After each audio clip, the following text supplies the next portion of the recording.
Eu estava dirigindo pelo Colorado no meio da noite. Devia ser 1h da manhã. Parei para abastecer e fazer um lanche em um posto de gasolina. Depois disso, voltei direto para a estrada. Embora não houvesse carros na estrada àquela hora, especialmente nas estradas em que eu estava, ainda assim obedeci ao limite de velocidade porque era tarde, estava cansado e nunca se sabe onde um policial poderia estar escondido. Eu estava andando por volta de 55 por hora. De repente, aquele temido brilho de luzes apareceu no meu espelho retrovisor. Olhei no espelho e vi o carro atrás de mim com as luzes brancas e vermelhas piscando. Então parei, mas não antes de olhar para minha velocidade e confirmar que estava apenas 3 km por hora acima do limite de velocidade. Parei na beira da estrada e o veículo atrás de mim também. Eu fiquei irritado. Eu nunca tinha sido parado antes e sou sempre um motorista cauteloso e cuidadoso. Imediatamente senti como se estivesse sendo parado ilegalmente. Quando o policial se aproximou do meu carro, baixei a janela e ele me cumprimentou, pedindo minha licença e registro. Tentei agir como se conhecesse meus direitos e não fosse simplesmente me curvar por ele. Então perguntei: há algum motivo para você ter me parado? Ele disse que chegará a isso em 1 minuto. Eu disse a ele que não estava correndo e que nenhuma das luzes traseiras estava apagadas. Não quero lhe entregar minha carteira de motorista se esta for uma parada ilegal, eu disse a ele. Então dei uma olhada em seu uniforme. Parecia estranho. Ele estava todo de preto e com um colete preto que lembrava um colete de polícia, mas seu colete não dizia polícia em lugar nenhum. Seu distintivo também não dizia polícia, dizia Força-Tarefa Criminal. Ele continuou insistindo na minha licença e registro. Perguntei-lhe o número do seu distintivo. Ele disse que não precisava me dar isso. Eu sabia o suficiente sobre paradas de trânsito para saber que isso era mentira. Também notei que suas luzes eram apenas vermelhas e brancas, faltando o azul. Eu não tinha 100% de certeza se isso poderia ser um indicador de um policial falso, mas junto com todo o resto só tornava tudo mais suspeito. O homem começou a me pedir para sair do carro. Eu disse respeitosamente: não me sinto confortável falando com você até que você consiga um supervisor aqui. Ele aumentou o volume de sua voz e seu tom ficou mais assertivo. Enquanto ele repetia para eu sair do carro, respondi: não acho que você seja um policial de verdade. Se for, não terá problemas em trazer seu supervisor aqui. Fechei um pouco a janela e ele não gostou disso. Ele gritou para eu abrir a porta enquanto colocava as mãos na minha janela e tentava destrancar a porta. Afastei suas mãos enquanto ligava o carro e o colocava em movimento, e o ouvi gritar: pare. Quando comecei a me afastar dele, meu coração estava acelerado e, por Deus, eu esperava estar certo ou iria para a cadeia. O fato de esse homem estar se passando por policial mostrou o quão terrível era a situação em que eu me encontrava. Enquanto eu estava indo embora, ultrapassando o limite de velocidade, vi o carro atrás de mim com os faróis acesos, se aproximando rapidamente. Fiz a única coisa que pude pensar em fazer: ligar para a polícia. Eu disse a ela ao telefone que estava sendo perseguido por alguém que eu acreditava ser um policial falso. Eu disse que ele se recusou a dar o número do seu distintivo. Seu carro não tinha identificação e não tinha luzes azuis. E seu uniforme não dizia polícia. Depois de perguntar minha localização e mais detalhes sobre a situação, contei a ela que estava sendo perseguido por essa pessoa. A mulher me disse a delegacia de polícia mais próxima da minha localização, que era o departamento de polícia de Fraser Winter Park. Ela pediu que eu fosse até lá e enviaria um oficial para me encontrar. O cara em seu carro estava me seguindo até o meu destino com os faróis ainda acesos. Mas de repente, quando chegamos a um cruzamento, ele apagou os faróis e virou à direita, desaparecendo de vista. Ele se foi. E com isso percebi que minha suspeita era verdadeira o tempo todo. Fui parado por um cara fingindo ser policial. Ainda dirigi até a delegacia onde havia um policial sentado em seu carro no estacionamento. Eu estacionei e ele saiu, aparentemente sabendo que era eu quem ele iria encontrar imediatamente. A partir daí, contei a ele todos os detalhes do encontro, o rosto do cara, seu carro e em que cruzamento ele virou. Ele anotou minhas informações de contato. Acho que caso precisasse ser chamado para identificar o cara. Depois de alguns minutos, eu estava na estrada novamente. Ainda bem que confiei na minha intuição e não saí do carro. Eu não posso imaginar onde as coisas teriam ido a partir daí. Quando eu tinha 15 anos, eu estava em uma situação mental muito ruim. Dito isso, eu estava deprimida, solitária e desesperada pela atenção de alguém. Acabei por criar uma conta em um aplicativo de encontros. Entendo que me coloquei em uma posição perigosa para predadores, ainda mais por conta da minha idade. Depois de deslizar para a esquerda e para a direita por cerca de 1 hora, conheci um homem que chamarei de Red. Red tinha 26 anos, pai de 2 lindas crianças, e era porto-riquenho que havia se mudado recentemente para a Flórida. Ele falava muito bem o inglês e tinha um charme sempre que falava. Quando eu disse a ele minha idade, é meio assustador pensar agora como ele estava bem com isso. Ele simplesmente me disse que não teríamos nenhuma relação e que seríamos somente amigos. Conversamos por alguns meses antes mesmo de mencionar o encontro. Quando conversava com Red, me sentia feliz, inteira, como se finalmente tivesse alguém me apoiando. Nas primeiras vezes que nos encontramos estava tudo bem. Fomos até outlets, ao Disney Springs, ao cinema. Ele era um cavalheiro. Ele segurou minha mão, abriu portas para mim e também manteve as mãos longe de mim. Nós nos acabamos por se beijar, mas foi coisa rápida. Cerca de 6 meses depois de nosso relacionamento, fiz 16 anos e o convidei para ir à minha casa. Claro, ele concordou de todo o coração. Estávamos assistindo a um filme quando ele me beijou de uma forma que nunca havia feito antes. De uma forma que eu nunca tinha sido beijada, era esquisito. Foi surpreendente e, sem precisar dizer, assustador. Comecei a ficar com medo. Finalmente percebi que este era um homem adulto e eu ainda era apenas uma criança. Saí da cama e disse que ele precisava ir embora. Eu não estava pronta para isso. Seu rosto imediatamente se contorceu de raiva e ele se aproximou de mim, tentando me convencer a não fazê-lo ir embora. Ele estendeu a mão para agarrar meus ombros e por instinto empurrei seu peito para fazê-lo recuar, apenas para um empurrão forte ser devolvido diretamente a mim. Uma dor quente e aguda de repente me dominou, espalhando-se pela parte de trás da minha cabeça e pelo resto do meu corpo. Então tudo ficou preto. A próxima coisa que percebi foi que estava ouvindo um grito de gelar o sangue, confusa e fraca demais para abrir os olhos completamente. Eu mal conseguia dizer se era minha mãe. Senti uma umidade na cabeça e meu corpo estava muito frio. Foi exatamente quando percebi que algo estava realmente errado e perdi a consciência novamente. A próxima vez que acordei foi em uma cama de hospital. Minha cabeça estava latejando e doendo nas costas. Estendi a mão vagamente para sentir de onde vinha a dor, e as pontas dos meus dedos roçaram uma fileira de grampos e uma área agora careca na parte de trás da minha cabeça. Isso me fez estremecer. As coisas passaram rápido daquele ponto em diante. Um médico, minha mãe e meu pai explicaram que devo ter escorregado e batido a cabeça no parapeito da janela, pois foi aí que ocorreu o primeiro impacto antes de cair no chão. Minha mãe veio ao meu quarto para me acordar para a escola pela manhã e me encontrou deitada em uma poça de meu próprio sangue. Ela pensou que eu estava morta porque minha respiração estava muito fraca. Eles não tinham ideia de por que eu tinha escorregado e eu estava muito envergonhada e envergonhada de mim mesma para contar a alguém o que realmente eu me lembrava de ter acontecido. Não achei que merecesse justiça pelo que Red fez comigo. Mais tarde, descobri os presentes decorrentes da lesão, perda auditiva no ouvido direito e incapacidade de reter memórias antigas. Embora eu estivesse triste com isso, estava feliz por estar viva e por nunca mais ver Red. Agora, com 18 anos, há alguns meses, me inscrevi em outro aplicativo de encontros. Porém, desta vez eu não fui a nenhum encontro. Procurei sinais de alerta e no primeiro bloqueei quase todo mundo. Um dia recebi uma mensagem e pude ver que era do Red. Eu o bloqueei em qualquer outra plataforma, inclusive no número dele. Simplesmente dizia: "Ei, como você está?" Não respondi, mas olhei o perfil dele. Ainda dizia que ele tinha 26 anos. Tive a sensação de que ele havia mentido para mim sobre sua verdadeira idade. Talvez eu não soubesse nada sobre esse homem.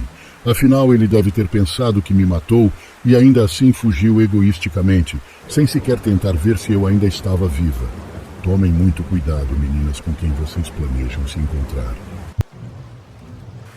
Eu trabalho como empreiteiro em uma cidade pequena. A maior parte do meu trabalho é reformar casas antigas, mas faço todo tipo de coisa, incluindo paisagismo e carpintaria. Como é uma comunidade pequena, tenho que ser uma espécie de pau para toda a obra. Esta história é sobre um cliente meu que se revelou um psicopata total. Meu orçamento de marketing era muito baixo. Eu tinha apenas um site básico e uma página comercial no Facebook. Certa manhã, Eu estava verificando minhas mensagens antes de sair para um local de trabalho. Recebi uma nova mensagem de um cara chamado John, que morava na cidade mais próxima da minha. Seu perfil era mínimo, apenas seu nome e a cidade onde morava. Ele disse que tinha algumas obras a serem feitas em sua casa, mas não deu muitos detalhes antecipadamente. Eu respondi e disse a ele que poderia passar depois do trabalho naquele dia. Terminei o trabalho mais cedo e fui para a casa de John. Foi em um dos bairros mais agradáveis que já vi na região. A casa de John era uma linda casa de tijolo cinza, com uma varanda e uma longa entrada para carros. Dirigi minha caminhonete até a porta da frente e saí. Eu me sentia mal vestido com minhas roupas de trabalho esfarrapadas. Uma batida na porta foi o suficiente. Um homem abriu a porta e parou na soleira. Ele tinha cerca de 50 anos, rabo de cavalo e usava óculos. O homem se apresentou como John e me deu mais detalhes sobre o trabalho enquanto me levava ao porão.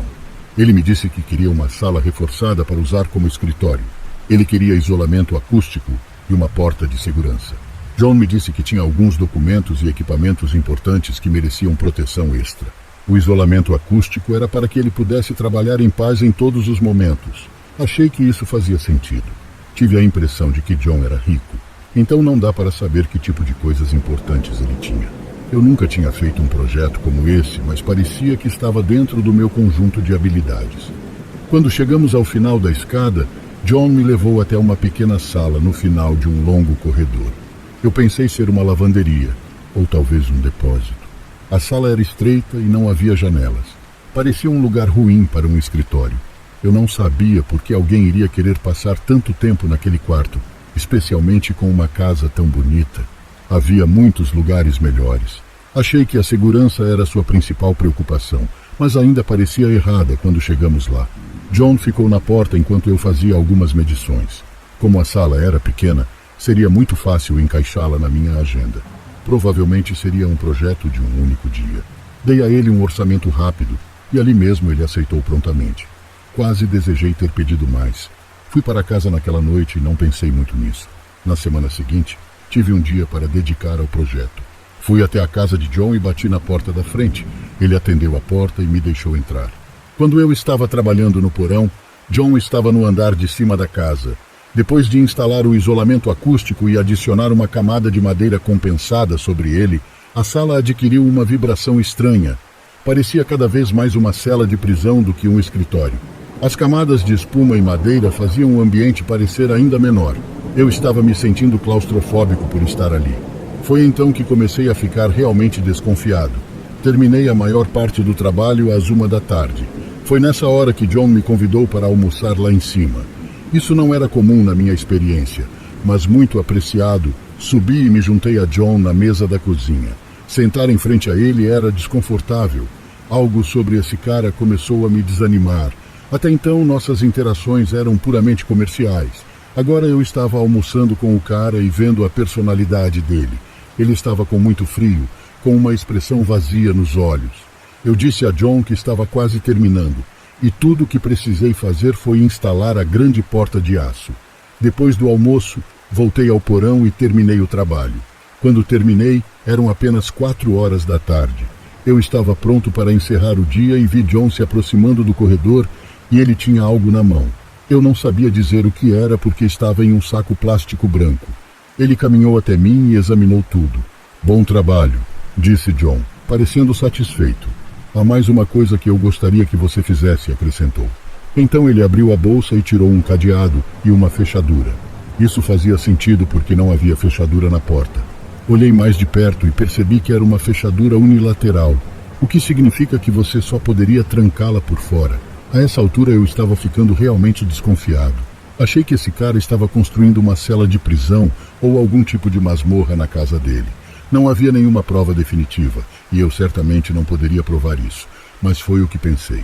Não querendo mais trabalhar para o cara, inventei uma desculpa para não instalar a fechadura. Eu disse a ele que não cabia na porta ou alguma besteira assim. Ele pareceu acreditar, então me pagou e eu fui embora. Quando cheguei em casa, pesquisei no Google o nome de John e seu sobrenome também.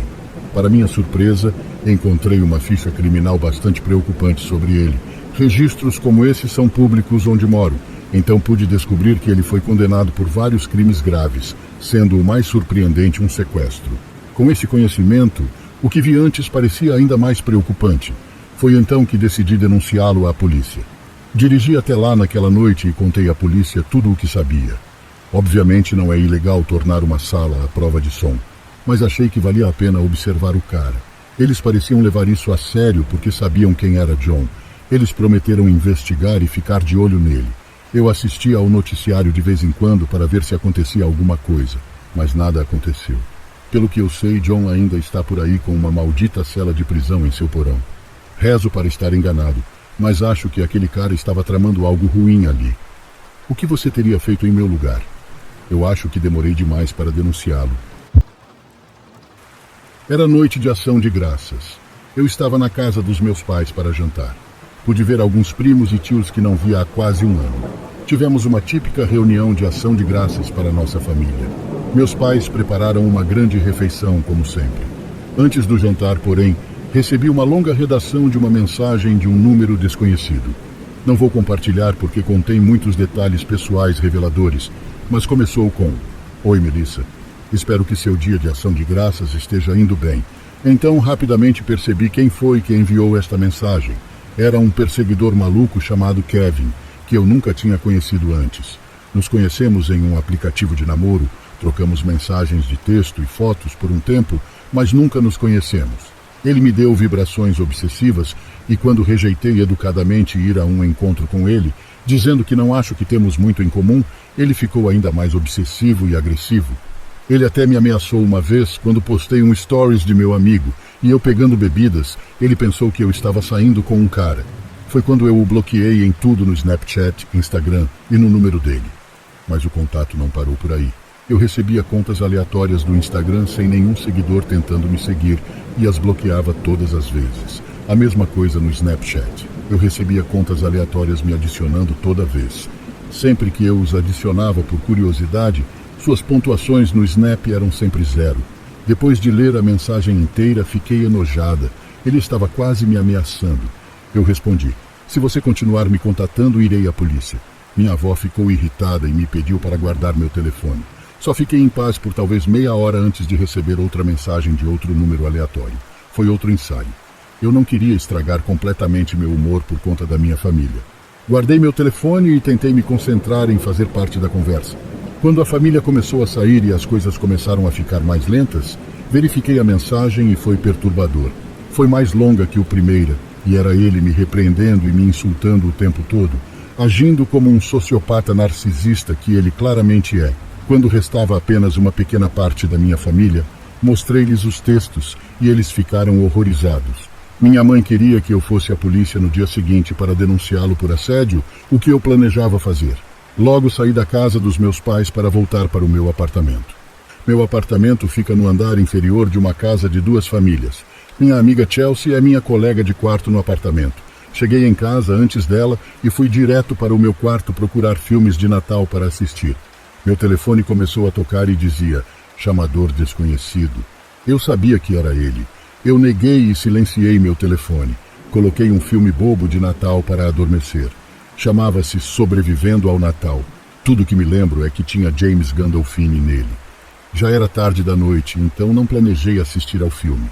Eu estava ficando com sono no meio do filme quando ouvi alguém andando do lado de fora do meu quarto em casa. Estava no apartamento, não no andar de cima, então presumi que fosse Chelsea, voltando da noite com a família. Os passos vieram direto para minha porta. Então alguém tentou abrir minha porta. Sempre tranco a porta do meu quarto à noite, embora confie em Chelsea. É apenas um hábito natural que tenho. Pausei o filme e ouvi a maçaneta girar mais algumas vezes antes de gritar Chelsea. Então parou. Ouvi passos silenciosos se afastando da porta. Peguei meu telefone, prestes a ligar para Chelsea, e vi um monte de mensagens de texto na tela de um terceiro número aleatório. O mais alarmante foi uma ameaça dizendo: ainda bem que você deixou claro onde mora. Tentei ligar para Chelsea umas 5 vezes, mas ela nunca atendeu. Liguei para meus pais várias vezes até meu pai atender. Sussurrei ao telefone que acho que aquele perseguidor maluco estava na casa. Meu pai disse para ficar parada. Ele estava vindo imediatamente. Morávamos a 10 minutos um do outro, mas ele chegou até mim em 5. Durante esse tempo, fiquei ao telefone com meu pai o tempo todo, até Chelsea me ligar de volta. Foi quando ela me disse que não voltaria para o apartamento esta noite, então com certeza não era ela. Quando meu pai chegou aqui, a porta da frente estava trancada. Tive que deixá-lo entrar. Jurei que não estava imaginando o que aconteceu. E então, depois de virarmos o lugar de cabeça para baixo, ele foi até a grande janela corrediça ao lado da cozinha, grande o suficiente para que qualquer pessoa pudesse passar, e a abriu. Ele se virou para mim e me lançou um olhar de decepção. Ele me repreendeu depois de saber que eu não trancava as janelas todas as noites e disse: "Aqui está a resposta sobre como alguém entrou aqui." Voltei para casa com ele e dormi. Logo pela manhã, meu pai me levou ao escritório do Tribunal do Condado, onde nos deram instruções passo a passo para obter uma ordem de restrição temporária. Acabei vendo Kevin pessoalmente quando tive que ir ao tribunal para prorrogar a ordem de restrição. O juiz concedeu a prorrogação e, embora eu nunca pudesse provar que ele invadiu meu apartamento, suas mensagens ameaçadoras foram muitas. E se ele entrar em contato comigo novamente através de qualquer meio de comunicação, ele será preso. Este era um homem verdadeiramente perigoso e espero que ele não tenha encontrado mais ninguém para assediar. Isso só aconteceu há alguns meses. Recentemente me mudei para uma pequena casa térrea que ficava perto do meu local de trabalho. Eu costumava dirigir quase 1 hora todos os dias, então essa mudança foi muito legal. A única coisa é que eu nunca tinha estado em nenhum lugar fora de onde trabalhava, então foi como me mudar para um lugar completamente diferente. De qualquer forma, esta noite saí às 6 e fui direto para casa. Eu tive que trabalhar novamente no dia seguinte, então não planejava fazer muita coisa. Provavelmente apenas relaxar e comer um pouco e depois ir para a cama. Entrei na minha garagem, esquentando algumas sobras de pizza no forno, mas enquanto esquentava a campainha tocou. Na verdade, isso me fez pular porque eu não tinha ouvido a campainha antes. Desci até a porta da frente e olhei. Era uma mulher. Ela parecia ter talvez 50 anos e tinha longos cabelos grisalhos. Eu abri a porta. "Olá, como posso ajudá-la?" Ela sorriu e disse que percebeu que eu havia me mudado recentemente. Conversamos por 1 minuto enquanto ela perguntava de onde eu vinha, se tinha esposa ou filhos, e toda aquela conversa fiada aleatória. Então ela disse boa noite e foi embora.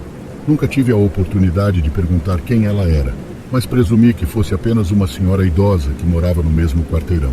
Mas algo nela parecia estranho. Não sei de que outra forma descrever, mas não tinha certeza se havia realmente algo errado ou se era algo da minha cabeça. Voltei para a cozinha e peguei minha pizza. Depois sentei no sofá e comecei a procurar um bom vídeo no YouTube para assistir. Encontrei alguns vídeos de comentários aleatórios para rodar como ruído de fundo enquanto eu comia. Mas apenas alguns minutos se passaram antes que eu percebesse um barulho externo. Pausei a TV e escutei, percebendo que era o motor de um carro parado, mas estava muito alto. Levantei-me e olhei pela janela da frente. Havia um carro estacionado bem na frente da minha casa. Estava funcionando, mas todos os faróis estavam apagados. Olhei para os 2 lados da estrada e vi que a rua inteira estava vazia, com vários outros lugares para estacionar. Mas eles escolheram bem na frente da minha casa. Observei o carro por alguns minutos, mas sem nenhuma mudança voltei para o sofá. Passou-se meia hora inteira com o motor do carro ainda ligado do lado de fora da casa, até que de repente desligou. Pausei a TV novamente e tentei ouvir, sem ouvir mais nada. Depois de 1 minuto me levantei e fui até a janela olhando para fora e vendo o carro exatamente como estava antes. Exceto que obviamente não estava mais funcionando. Não tinha ninguém do lado de fora. Era apenas este carro. Fechei as cortinas só para ter certeza de que ninguém estava me observando. Então voltei para o sofá, mas houve apenas um momento antes que um baque soasse do outro lado da casa. Já me sentindo um pouco nervoso, caminhei até o corredor e olhei para a cozinha. Por uma fração de segundo, vi a sombra de alguém se afastando pela porta dos fundos, como se tivesse me notado e estivesse tentando se esconder. Seus passos percorreram rapidamente a casa em direção à frente, e quando olhei pela janela, vi um homem entrando no carro, estacionando e saindo imediatamente. A primeira coisa que fiz foi ir até a porta dos fundos e abri-la, tentando descobrir por que ele estava ali. E levei apenas alguns segundos para perceber que a fechadura do lado de fora estava frouxa, como se eles estivessem tentando tirá-la. Mesmo puxando a maçaneta um pouco para o lado, pude ver o funcionamento interno da fechadura da porta, o que significa que ele provavelmente teria conseguido destrancá-la e estava a apenas alguns minutos de entrar na minha casa. Não posso dizer com certeza se a velha senhora de antes teve alguma coisa a ver com isso. Eu sei que parece estranho que ela fizesse isso, mas pensei nas perguntas que ela estava me fazendo, todas relacionadas ao fato de mais alguém morar comigo. Talvez ela estivesse obtendo informações para saber se eu era um bom alvo para o que quer que eles planejassem.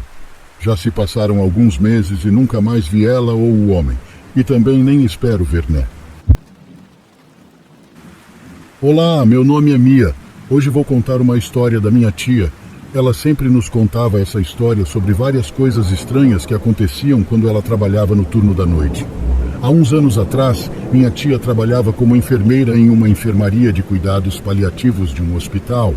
As enfermeiras paliativas têm como objetivo dar assistência para pacientes que são incuráveis e estão com doenças terminais, diminuindo o seu sofrimento e dando a eles um final mais digno. Ela trabalhava no turno da noite, com outras 2 enfermeiras na ala esquerda da enfermaria. A ala era composta por 2 seções com 8 leitos cada. Eles tinham 8 pacientes no quarto naquela noite. As enfermeiras cuidaram de um homem em particular durante algum tempo. Ele era muito sozinho, não recebia muitas visitas, porque sua esposa havia morrido anos antes, e ele havia perdido contato com sua filha, e ela não sabia como estava o seu estado. Então muitas vezes elas faziam companhia para ele, deixando que ele se sentisse menos solitário ali. Ele sempre pedia para a enfermeira deixar uma luz acesa ao lado de sua cama, para que ele pudesse ler, caso não conseguisse dormir, ou para deixar a TV ligada no volume mais baixo. Aparentemente ele gostava das vozes ao fundo, e isso o confortava, sabendo que alguém estava lá com ele. Assim não se sentia completamente sozinho. Por esses motivos, as enfermeiras e minha tia decidiram transferir ele para um quarto vazio, que tinha naquela ala, o quarto 2. Quando elas chegavam no início do turno delas, por volta das 21 horas, para que o barulho não incomodasse os demais pacientes que estavam com ele no quarto 1, elas levavam ele para outro quarto. Isso se tornou uma pequena rotina, quando o segundo quarto estava vazio. Todos os dias, quando o turno da minha tia se iniciava, elas o levavam para o segundo quarto, deixando ele e os outros pacientes mais confortáveis, e ter uma noite tranquila de sono. Em um certo dia, minha tia e as 2 enfermeiras começaram o turno como de costume, e infelizmente descobriram que o senhor havia falecido no início daquela tarde. Minha tia ficou arrasada, pois gostava muito dele. A sala 2 estava novamente vazia, com os outros 7 pacientes na sala 1. No mesmo dia eram 23 horas. Todos os pacientes estavam dormindo, e as únicas luzes acesas eram aquelas que iluminavam o escritório onde as enfermeiras estavam sentadas, conversando sobre os pacientes e a rotina delas, junto com monitores de computador e as luzes do teto no final do corredor que levava à ala seguinte. Depois de um tempo, elas decidiram fazer uma pausa, tomar um café e conversar, quando uma delas de repente parou de falar e levantou a mão. Todas elas olharam para ela sem entender nada e ficaram em silêncio, e ela disse: "Estão ouvindo isso?" Elas prestaram atenção e puderam ouvir alguém falando por perto. A princípio, elas presumiram que fosse alguém da ala seguinte passando por perto, mas a conversa continuou alguns minutos, depois sem parar. Elas acharam aquilo muito estranho, e minha tia decidiu levantar e olhou para ver se havia alguém ali, mas não havia ninguém. Ela se virou para ir em direção à mesa e viu uma luz brilhando na sala 2. Olhou para as outras enfermeiras e confirmou se aquele quarto estava vazio, e todas elas falaram que sim. Então ela chamou as outras enfermeiras, e elas foram em direção à sala, e entraram. A hora que elas entraram, viram que a luz da cabeceira estava acesa, e a TV ligada na sala onde o senhor dormia. A tia disse que elas tiveram arrepios, mas isso os deixou um pouco emocionadas, porém decidiram desligar a luz e a TV, e voltaram para a mesa, segundo a minha tia.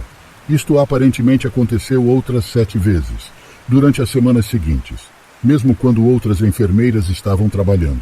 A mesma luz, a mesma TV, sempre por volta das 23 horas, o horário que ele costumava ser realocado para aquele quarto. Quando eu perguntei para minha tia como ela se sentiu em relação a esses acontecimentos, ela disse que foi muito reconfortante, pois ela acreditava que ele gostava de conversar com elas, e apreciava o esforço extra que elas faziam para movê-lo para que ele pudesse assistir TV, depois do horário permitido. Então ele voltou para vê-las novamente, para seu pequeno ritual, e dizer para elas o seu último adeus e o agradecimento por tudo que elas tinham feito para ele. Mais tarde, as enfermarias ficaram lotadas e minha tia disse que a sala 2 estava sendo cada vez mais usada. Por isso, raramente ficava desocupada. E enquanto minha tia cuidava de um paciente naquela sala, ele mencionou que uma luz acendeu e o acordou por volta da meia-noite na noite anterior. Mas ele não conseguia se lembrar qual das luzes se acendeu. Ele disse que foi muito estranho aquilo. Minha tia sempre comenta comigo sobre essa história e explica para os novos funcionários que lá trabalham, para que não tenham medo. É preciso ter certeza de que o volume não está alto e deixá-lo assistir como fazia quando estava vivo, deixando a sua história viva e sendo lembrado constantemente naquela enfermaria, pelos antigos e novos enfermeiros e também deixando a sala 2 ligada a ele, até o momento que ele decidir que não precisa mais da televisão para se sentir só. Quero começar dizendo que isso foi há anos atrás, então minhas lembranças de tudo o que aconteceu estão um pouco embaçadas. Também quero colocar um alerta sobre agressão sexual. Sou uma garota de 15 anos, prestes a completar 16 em alguns meses. Minha primeira lembrança do meu trauma começou quando eu tinha 6 ou 7 anos. Eu estava começando o jardim de infância e era apenas uma garotinha quieta. Eu era uma criança bastante inocente e normal. Não me lembro exatamente quando isso aconteceu, mas diria que foi um mês quente e que eu tinha acabado de chegar da escola. Quero mencionar também que morei com minha mãe, 2 irmãs, um irmão mais novo e 2 tios. Este é um detalhe importante. Eu morava em uma fazenda dentro de um trailer. Tínhamos um estábulo próximo de um lago. Também uma casa abandonada, cheia de brinquedos. No meu trailer, tínhamos 5 quartos. Eu e minhas irmãs tínhamos o quarto maior, onde tínhamos banheiro. E ao lado do nosso quarto ficava o quarto do tio número 1. Um quarto vai para o tio 2 e outro vai para minha mãe. Então o último cômodo era apenas um mini depósito. Então eu estava voltando da escola. Eu corri para casa e bati na minha irmã ao chegar em casa. Acabamos por ficar sozinhas com o tio 1 nesse dia. Esse tio era conhecido por ser assustador, mas eu não entendi isso na época. Ele me pediu para ir até o quarto dele para jogarmos. Então eu o segui até seu quarto, sem pensar muito nisso, o que agora entendo que foi um grande erro. Assim que entramos no quarto dele, ele me pediu para beijá-lo. Mas não um beijo normal de tio e sobrinha. Esse maldito doente me pediu para beijá-lo na boca. Ele me forçou a beijá-lo e a me despir. Até que ele me amarrou na cama, me lembro de gritar muito assustada. Eu gritava enquanto ele cobria minha boca com suas mãos. Este homem tinha cerca de 1,80 m e 30 e poucos anos. Eu não conseguia respirar, me fazendo desmaiar. Quando acordei, estava na cama dele e não me lembrava do motivo de estar ali. Ele ainda estava cobrindo minha boca e eu estava chorando enquanto ele me machucava. Todo o resto está bastante embaçado e não quero tornar as coisas muito gráficas, então peço desculpas por isso. Depois que ele terminou, recuperei minha voz e comecei a gritar. Nessa hora, minha mãe estava no banho. Tenho certeza de que minha mãe se trocou rapidamente e eu saí correndo do quarto dele. Corri para o quarto totalmente despida e minha mãe me perguntou o que aconteceu. Eu apenas corri chorando, tentando explicar. Meu tio me impediu de agir. Ele estava preocupado. Porém, me lembro bem de minha mãe acreditar nele em vez de mim. Acabei apanhando por estar sem roupa. Achei que isso não aconteceria mais, mas como eu estava enganada. Aconteceram mais 3 vezes. E descobri que aquele mesmo desgraçado também estava fazendo a mesma coisa com minha irmã mais nova. Fiquei tão chateada e comecei a contar a ela o que estava acontecendo comigo também. Minha irmã mais velha acabou ouvindo. Nós contamos a ela e então ela foi contar para minha mãe. A polícia foi chamada e tudo ficou confuso depois disso. Nem me lembro se ele foi preso ou se fugiu. Tudo que sei é que nos mudamos. E até hoje eu nunca mais o vi. Até hoje ainda tenho pesadelos com isso. Eu realmente sofro com depressão e ansiedade severas. Também tentei retirar minha vida 2 vezes, mas me contive porque estava pensando na minha família, bem como nos meus amigos. Meu namorado que me ajuda a superar essas coisas todos os dias. Ele realmente é o meu mundo e é um cavalheiro. Antes de terminar esta história, quero dizer que se você estiver passando por um trauma semelhante, conte a um adulto de confiança. Por favor, Conte a alguém antes que as coisas piorem ainda mais. Eu sei o quanto é difícil, mas por favor, mesmo que te ameacem, conte a alguém. Achei que minha casa era mal assombrada, mas então meu amigo me lembrou que coisas paranormais estavam acontecendo comigo antes mesmo de eu me mudar. Quando eu era criança, observava um brinquedo se movendo sozinho, como se alguém o estivesse o arrastando. Eu estava assistindo fascinado, porque era um grande fã de Toy Story e pensei que estava vivo. Mas hoje sei que aquilo não era normal. Eu vi a sósia da minha irmã. Eu estava procurando por ela, a vi sentada estranhamente rígida e olhando para a parede sem piscar. Tentei tocá-la. Entrei em pânico e corri para o quarto da minha mãe, onde encontrei minha irmã verdadeira jogando no PC. Eu estava tomando sorvete na casa do meu pai, a mesma casa onde meus avós e sua empregada faleceram. A porta se abriu e eu disse brincando, vovô. Então a porta bateu com tudo. Eu estava tomando banho quando de repente comecei a ver o sutiã da minha mãe a se mover. Estava pendurado na parede e começou a se mover da esquerda para a direita, da esquerda para a direita. Porém do nada uma sombra apareceu e some. Eu saio correndo dali o mais rápido que pude. Depois que mudei, piorou. Minha saúde mental piorou muito. Comecei a me lembrar dos meus erros do passado e a ter ataques de pânico várias vezes ao longo do dia. Foi tão ruim que tive medo de voltar para casa. Agora me sinto melhor, mas ainda estou estressado e não consigo superar algumas coisas. A primeira vez que encontrei algo paranormal nesta casa foi quando passei a noite inteira jogando videogame. Vi uma figura branca entrando em um quarto ao lado daquele em que eu estava hospedado, vindo da cozinha até o quarto. Achei estranho, mas ignorei, pensando que era minha mãe ou irmã. Eu estava entretido no videogame, então nem tinha olhado direito para a figura. O problema é que nunca saiu. Fui para aquele quarto algum tempo depois e não havia ninguém lá. Minha irmã tem pavor da escuridão, então ela nunca andava por aí sem acender a luz e minha mãe gritava comigo assim que me via acordado àquela hora. Eu fiquei com muito medo, mas segui a vida. Tudo começou a piorar, as coisas começaram a cair sem motivo, sempre quando eu não estava olhando. A manteiga simplesmente girou sem motivo enquanto eu conversava com meu amigo. O chuveiro uma vez ligou sozinho enquanto eu estava escovando meus dentes.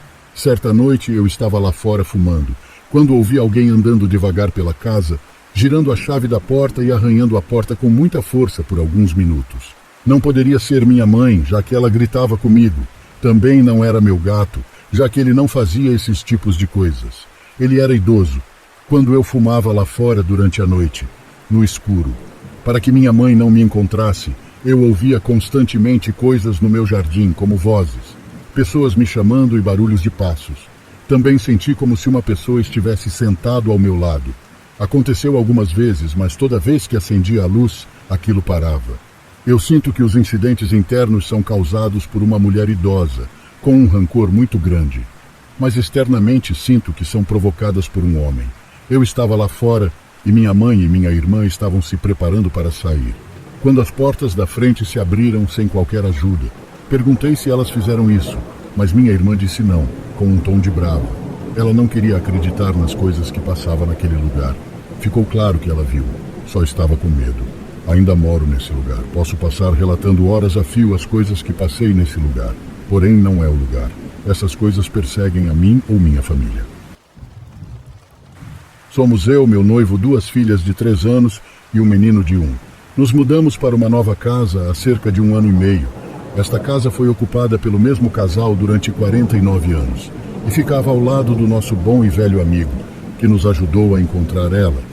O casal mudou-se porque precisava de algo que acomodasse melhor o envelhecimento e os desafios de saúde deles. Nossa filha mais velha, que tinha acabado de fazer 3 anos na época, começou a ter amigos imaginários pouco antes de nos mudarmos. Os nomes deles eram Beans, Bido e Lala. A maioria das bonecas que ela tinha também tinham nomes semelhantes. Cerca de 1 semana depois de nos mudarmos, ela me perguntou por que um homem estava parado na cozinha. Não havia ninguém lá, e meu marido ainda não estava em casa nesse momento. Perguntei como ele era, e ela disse, um homem grande e sem cabelo. Alguns dias depois estávamos passando pelo meu quarto, e ela disse por que aquele homem está deitado na cama.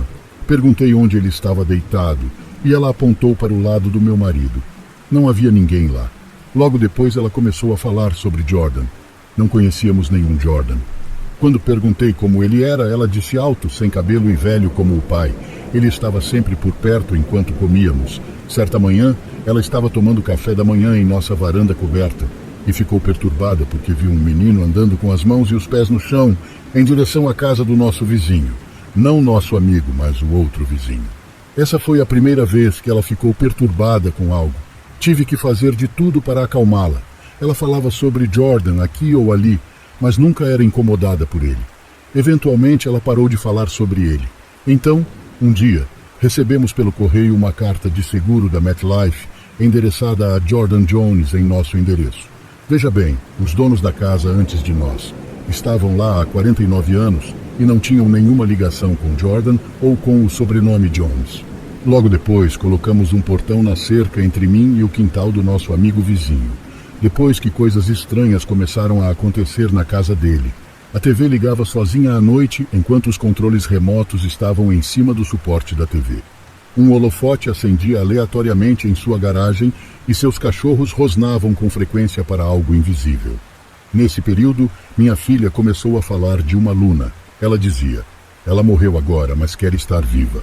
Ela queimou o rosto no fogo e alguém roubou as flores do cabelo dela e ela as quer de volta. Quando questionada, minha filha disse que Luna e Jordan se conheciam e gostavam de nós. Eles também gostavam dos cachorros do meu vizinho. Ela costumava ver pessoas andando entre nossas casas. Somos um bairro residencial com pouco tráfego de pedestres. Ela viu alguém parado atrás do meu marido no porão. Acenou e disse, essa não é a Kate.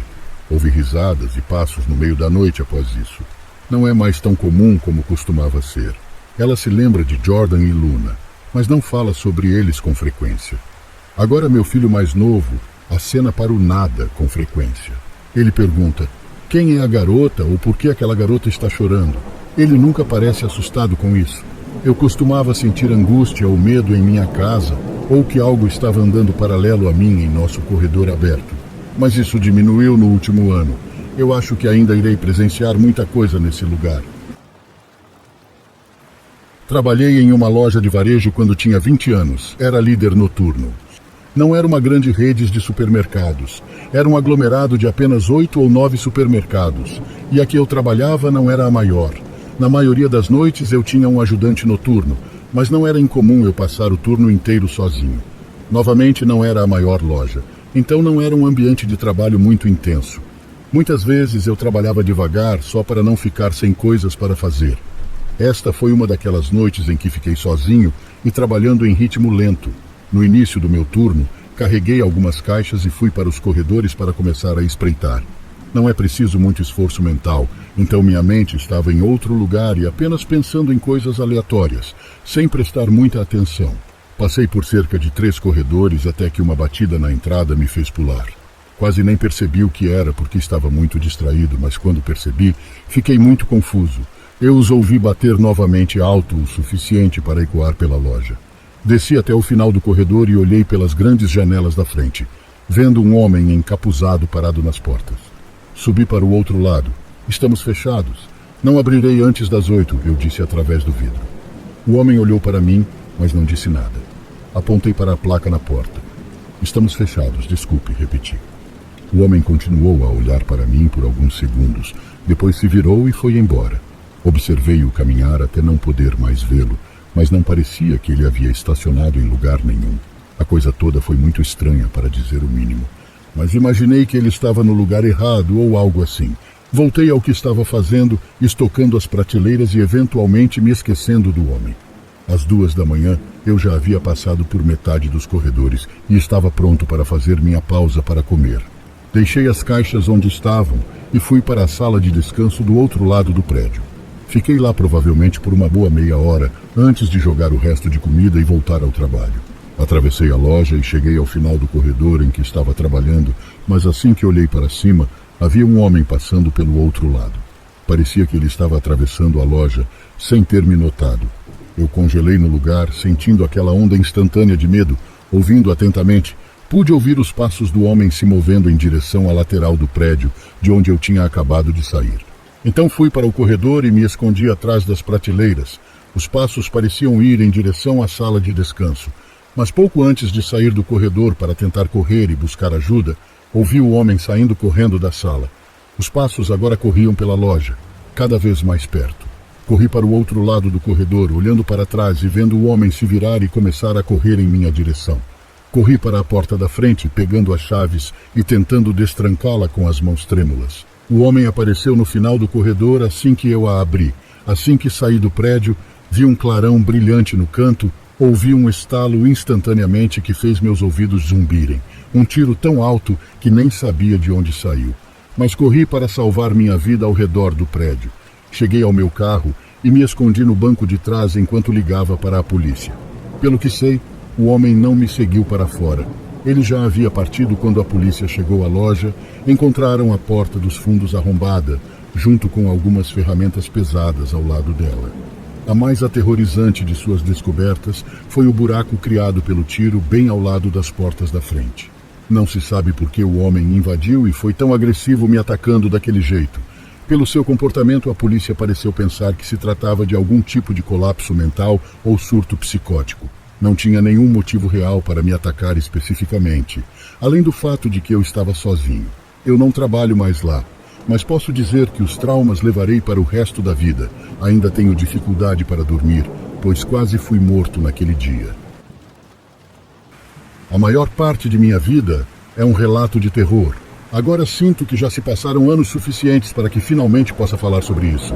Posso relatar isso agora sem desmoronar. Esta história é sobre Crystal, minha irmã de alma, e eu. Eu a conheci na escola primária por volta de 1986. Ela era uma criança quieta e eu também. Acho que é por isso que nos demos tão bem. Tornamo-nos amigas rapidamente. Ela sempre sofreu bullying na escola e eu sempre tentei cuidar dela. Eu acidentalmente quebrei a perna de um garoto uma vez quando o empurrei por implicar com ela. A vida ficou um pouco mais complicada à medida que envelhecemos. Seu pai era um alcoólatra e sua mãe sofria de doenças mentais. O irmão dela era o pior tipo de pessoa. Acabou fazendo algumas coisas que jamais se curaram. Isso bagunçou a vida de nós duas. Até hoje ainda sou afetada por isso. O aconselhamento me ajudou a aceitar tudo. Em 1997 estávamos no 9º ano e a mãe dela ganhou um apartamento novo. Tinha fechaduras nas portas e parecia ser seguro. Ela estava tão animada e me implorou para ficar lá. Tivemos a impressão de que o irmão dela não estaria lá e nos divertimos muito. Cochilamos provavelmente por volta das 23. Várias horas se passaram e eram quase 2:30 da manhã quando acordei assustada. No começo eu não tinha certeza do que diabos estava acontecendo. Eu e ela estávamos em camas diferentes e o quarto era enorme, mas então percebi que alguém estava em cima de mim e colocou uma faca na minha garganta. Parecia que o tempo havia parado. Eu me dissociei completamente e bloqueei mentalmente o que estava acontecendo. Foi doloroso e eu não fui forte o suficiente para lutar contra a pessoa. Fui espancada e machucada. Fiquei como se tivesse desmaiada. Ele deve ter ficado convencido porque eu senti se afastar. Eu já sabia em meu coração o que aconteceria a seguir e não havia como deixá-lo chegar até Crystal. Esperei até que ele estivesse de costas e quando ele começou a se mover em direção a ela, peguei a faca de manteiga da cômoda que havíamos usado anteriormente para abrir a janela. E a dor e a mágoa que eu estava sentindo se transformavam em golpes e esfaqueamentos selvagens. Eu o acertei umas 7 vezes antes de ser nocauteada. A próxima coisa que percebi foi que estava sendo acordada por paramédicos. Senti o soro sendo enfiado em meu braço e lembro-me de ouvir o médico me dizer que estávamos seguras, que nós duas ficaríamos bem e que iríamos para o hospital em pouco tempo.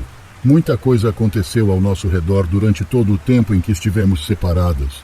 Eu também estava com muito medo de ir para a cadeia por esfaqueá-lo. Lembro-me de chorar e pedir desculpas.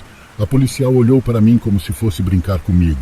Ela segurou minha mão e me garantiu que se eu não tivesse nos defendido naquele momento, não estaríamos lá. Ele admitiu que iria acabar com nossas vidas e causar o máximo de dano possível. O tribunal aconteceu e nós dois tivemos que testemunhar.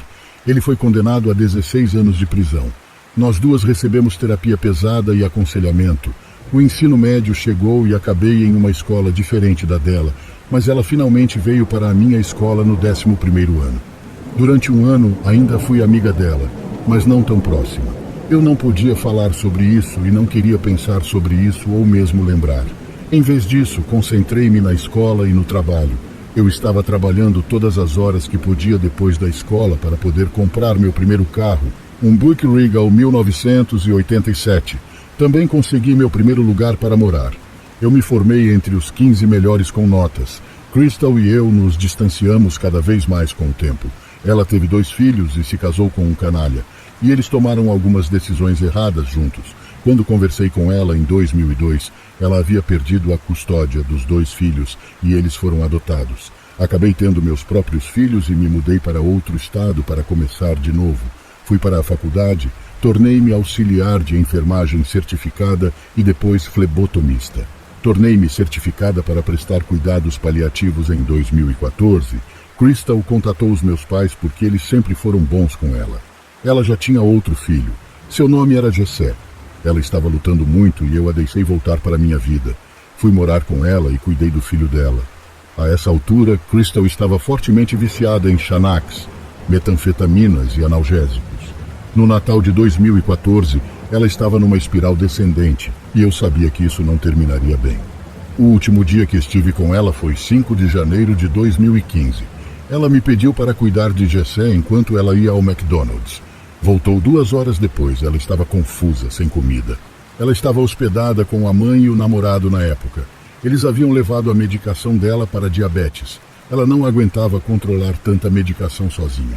Enfim, estava absolutamente claro que ela estava fazendo alguma coisa quando voltou. Mais tarde descobri que estava se drogando. O que eu não sabia era que ela tinha tomado uma grande quantidade de analgésicos, remédios para resfriado, Adderall e qualquer outra coisa que pudesse encontrar. Fui ao quarto dela para ver como ela estava. Depois de alimentar o filho dela e o meu, ouvi ruídos vindos do outro lado da porta, gorgolejos, batidas e batidas. Abri a porta e acendi a luz. Ela tinha lábios azuis e espumava pela boca. Entrei em ação. Liguei para o pronto-socorro. Tentei desobstruir suas vias respiratórias e suguei um monte de espuma. Comecei a fazer reanimação cardiorrespiratória. 5 minutos depois e ela estava ficando pálida. Não havia respiração e senti suas costelas quebrarem. Continuei, mas acabei parando. Eu sabia que realmente havia perdido minha irmã de alma. Lembro-me de ter sido afastado e de me dizerem que fiz tudo o que podia. Eles fizeram muitas perguntas. Sinceramente, foi demais para eu processar. O filho dela, Jesse, acabou indo morar com o pai. É óbvio que Jesse foi realmente afetado por isso. Observei sua alma ser esmagada e não havia nada que eu pudesse fazer por ele naquele momento. Ele fugiu de seu pai. Algum tempo depois, eu mando uma mensagem para ele apenas entre nós a cada poucas semanas para ter certeza de que ele está bem, de que está comendo e de que está com dinheiro. Ele geralmente responde, mas nunca fica mais fácil para mim por dentro. Espero que sua vida seja plena e que ele encontre a felicidade e sua luz. Quanto a mim, estava apenas trabalhando no piloto automático. Finalmente consegui recompor minha vida. Abandonei alguns remédios. Em 29 de maio de 2018, definitivamente tive uma segunda chance e estou extremamente grata. Eu só queria que Crystal pudesse ter uma segunda chance também. Eu morava em uma casa mal assombrada. Fantasmas não são reais, a maioria dizem, etc, etc, etc. Mas eu sei o que vi. Esta era uma antiga casa de fazenda na zona rural da Noruega que sempre teve a reputação de acontecer algumas coisas estranhas. A casa pertencia à família da minha agora ex-esposa. Ninguém estava hospedado lá. Era a casa de verão do tio dela. E precisávamos de um lugar para ficar, então a usamos. Na verdade, era um lugar muito confortável, situado em um vale em um fiorde. Trouxemos nosso gato conosco dos Estados Unidos quando nos mudamos. Sinceramente, à primeira vista, eu adorei aquele lugar. Tudo foi bastante normal nos primeiros meses. Mas foi aí que as vozes começaram. No início, elas eram indistinguíveis. Apenas os ruídos abafados, coisas fáceis de ignorar, mas as coisas ficaram mais intensas. Uma noite acenderam-se as luzes da cozinha. Sentíamos cheiro de comida sendo preparada e havia mulheres conversando lá dentro. Era uma coisa bizarra, para ser mais realista, coisa de outro mundo. Tentávamos gravar ou filmar qualquer coisa, mas toda vez que pegávamos o gravador na época, as vozes paravam. Ou se deixássemos gravando, nada aconteceria. Mas eram 3 da manhã. Fiquei mais irritado do que assustado. Levantei-me e fui em direção à cozinha, ainda ouvindo as vozes. As vozes pararam assim que comecei a abrir a porta da cozinha. Abri a porta e entrei. As luzes ainda estavam acesas.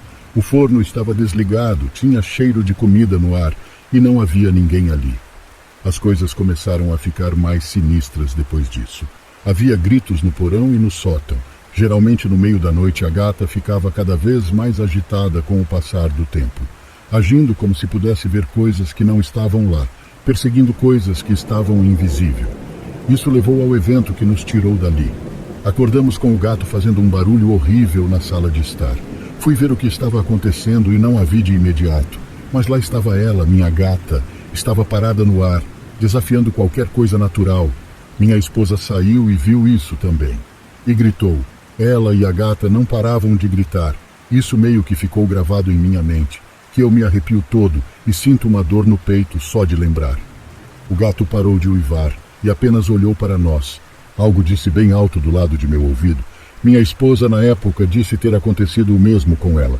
Skjort, na voz de uma velha, foi dito. Significava saia. Assim que as palavras foram pronunciadas, a gata caiu do teto, no chão, levantou-se e agiu como se nada tivesse acontecido. Dormimos na casa dos pais dela naquela noite e nos mudamos no dia seguinte. Isso foi o suficiente para nós dois. Depois disso, nada mais desse tipo aconteceu em nossas vidas. Numa sexta-feira à noite, enquanto jantávamos, papai compartilhou algumas notícias realmente importantes. Ele disse que sua empresa lhe ofereceu um emprego muito bom. Eles querem que ele seja o chefe do trabalho deles na Flórida, em um lugar chamado Tampa. Se ele disser que sim, nossa família se mudaria para lá junta. A empresa pagará a mudança e também nos ajudará a comprar uma casa nova, se quisermos. Ele então disse que a notícia o surpreendeu muito, mas ele quer que pensemos sobre isso. Ele disse que poderíamos ver isso como um novo começo, já que não tiramos férias há algum tempo, especialmente na Flórida. Ele acha que deveríamos aceitar. Mamãe e eu assentimos e dissemos, ok. Minha mãe perguntou, quanto tempo você tem para decidir se quer o emprego? Ele disse, 2 semanas. Uma semana depois tivemos outra reunião onde todos concordamos com a ideia de nos mudarmos para Tampa, Flórida. Eu podia sentir a felicidade do meu pai porque ele realmente queria esse emprego. Pouco depois, mamãe e papai marcaram uma visita a Tampa para explorar possíveis casas. Normalmente eles passavam fins de semana prolongados lá, retornando às segundas-feiras para me atualizar sobre quaisquer propriedades que achassem interessantes. Infelizmente demorou mais de um mês para encontrar uma boa casa em nosso orçamento, mas valeu a pena esperar. Eles me levaram para dar uma olhada e ouvir minha opinião. A casa tinha 4 quartos, uma banheira de hidromassagem externa e garagem dupla. Os jardins não eram enormes, mas o de trás era um pouco maior que o da frente. O interior era moderno e os quartos eram bastante grandes. Mamãe gostou muito da cozinha, que era 2 vezes maior que a nossa atual. Minha mãe é uma excelente cozinheira e sua comida é a melhor que já comi. Gostei da casa e, com muita conversa, papai conseguiu comprá-la. Depois disso, ficamos muito ocupados. Tivemos que colocar à venda a nossa casa atual e, ao mesmo tempo, revisar todas as coisas que armazenamos ao longo dos anos. Meus pais disseram que precisamos ser rigorosos e guardar apenas o que realmente usamos e precisamos. Tudo o que não precisamos tem que ser eliminado, pois não queremos encher a nova casa com coisas que guardamos sem motivo. Foi um pouco surpreendente para mim, mas no final eu tinha 15 caixas de coisas para me livrar. Alguns foram para instituições de caridade e algumas coisas quebradas foram para o lixo. Meu pai era quase tão acumulador quanto eu. Ele tinha 10 caixas para se livrar, mas minha mãe só tinha 3. Depois que terminamos, não demorou muito para conseguirmos uma boa oferta pela casa, que meu pai aceitou. Então escolhemos um dia para nos mudarmos. Em apenas 6 semanas, estávamos na nova casa, rodeados de caixas e comendo comida para a viagem por cerca de 10 dias. Sobrevivemos com comida para a viagem até que pudéssemos arrumar a cozinha. Por fim, colocamos as coisas em ordem, mas percebemos que papai estava passando mais tempo no trabalho, aprendendo novos sistemas e conhecendo sua equipe. Ele parecia gostar do desafio. Enquanto isso, encontrei um emprego onde pudesse trabalhar em casa usando meu computador. Era mais adequado para mim do que meu antigo emprego de escritório na Geórgia.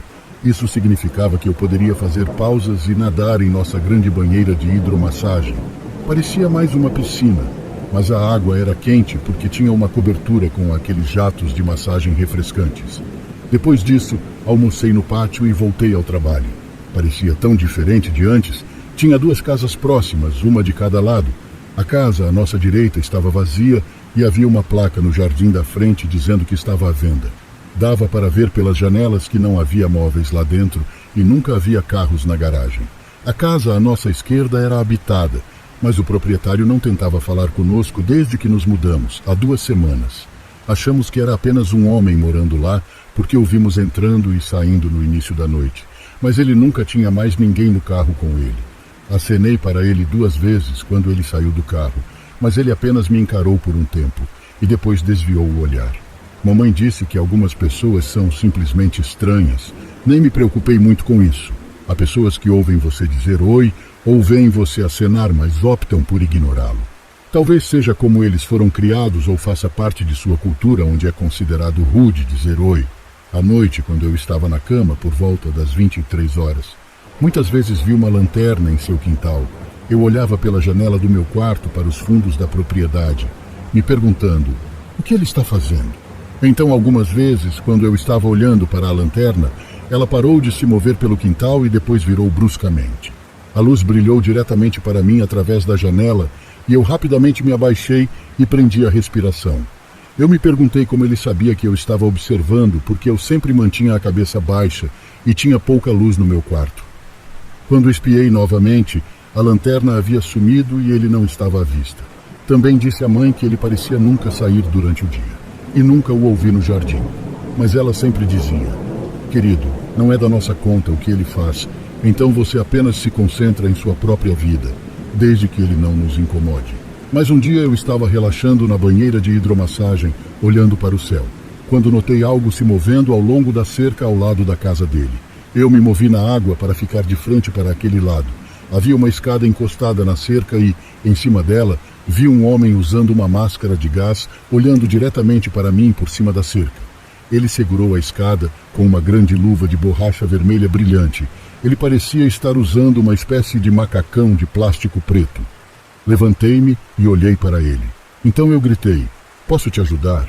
Ele não disse nada, apenas continuou olhando. E então ele fez algo realmente estranho. Ele levantou um gato preto de trás da cerca. Pude ver que o gato estava morto ou parado. Então ele apontou para mim com a outra mão e fez um movimento cortante na garganta.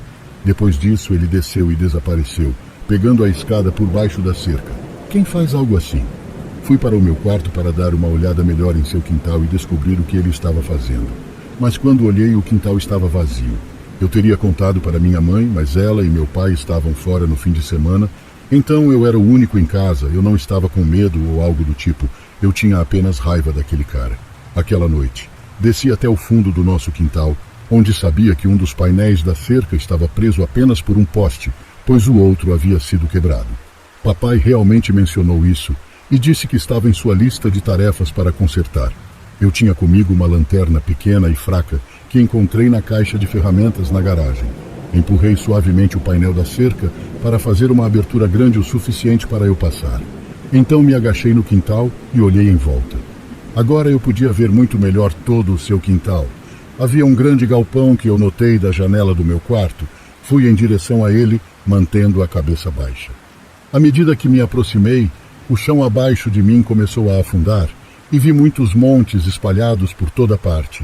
Caminhei cuidadosamente por eles até chegar à porta do galpão. Não tinha fechadura, então experimentei a maçaneta e ela abriu facilmente. Entrei e a primeira coisa que notei foi o cheiro horrível que vinha daquele lugar. Usei minha lanterna para olhar ao redor. Parei em uma grande mesa no meio do galpão. Sobre aquela mesa havia uma grande tábua de madeira como as que os açougueiros usam, e tinha sangue seco. Quando afastei a luz, pude ver grandes manchas vermelhas no chão, ao redor da mesa, e embaixo dela, na parede dos fundos, havia uma fileira inteira de cortadores de carne e facas de açougueiro. Quando movi a luz, ela parou em uma linha inteira de ganchos de carne. Havia gatos mortos e cachorros pequenos pendurados. Essa pessoa era doentia. Ali sim tive um pouco de medo. Vi alguns pentagramas pintados na parede dos fundos. A princípio pensei que fosse tinta vermelha, mas quando olhei de perto, na verdade era sangue. Esse cara gostava de algumas coisas obscuras. Acho que ele estava sacrificando doentiamente esses pobres animais de estimação, porque aqui onde estou morando é muito raro encontrar animais de rua. Certamente eram animais com donos. O que é mais assustador é que ele é nosso vizinho. De repente vi uma luz na porta aberta do galpão. Ele estava descendo o jardim. Saí rapidamente do galpão, permanecendo abaixado, e fechei a porta. Rastejei por entre os arbustos até o painel da cerca que abri antes. Depois de passar, virei-me e fechei-a. Corri pelo quintal o mais rápido que pude em direção à nossa casa. Entrei pela porta do pátio e tranquei-a. Peguei meu telefone da mesa e comecei a ligar para a polícia. Para meu horror, vi o homem andando pelo nosso quintal, segurando um cutelo em uma das mãos. Mas desta vez, ele estava todo vestido de preto. Quando liguei para a polícia, gritei ao telefone. Tem alguém com uma arma invadindo a casa, enquanto me dirigia para a porta da frente. Dei-lhes nosso endereço e assim que eu vi a porta do pátio abrir, corri pela frente em direção ao meu carro. Naquele dia eu havia tirado a chave do contato, coisa que raramente fazia. Então eu tive que correr. Fui pela estrada. Olhei brevemente para trás e vi a pessoa parada na porta da frente. Virando a esquina, dou de cara com a polícia. Sinalizei e expliquei. Entraram para prender o cara. Ele acabou atacando e ferindo um dos policiais com o cutelo. Depois que ele atacou a polícia, eles tiveram que atirar nele. A polícia disse mais tarde ter descoberto mais de 40 sepulturas de animais em seu quintal. Eles também encontraram coisas estranhas e livros de adoração em sua casa. Havia um caso aberto sobre sua mãe, desaparecida há 4 anos. Viver ao lado de vizinhos estranhos pode ser assustador, e às vezes você não percebe o quão assustadores eles são até que seja tarde demais.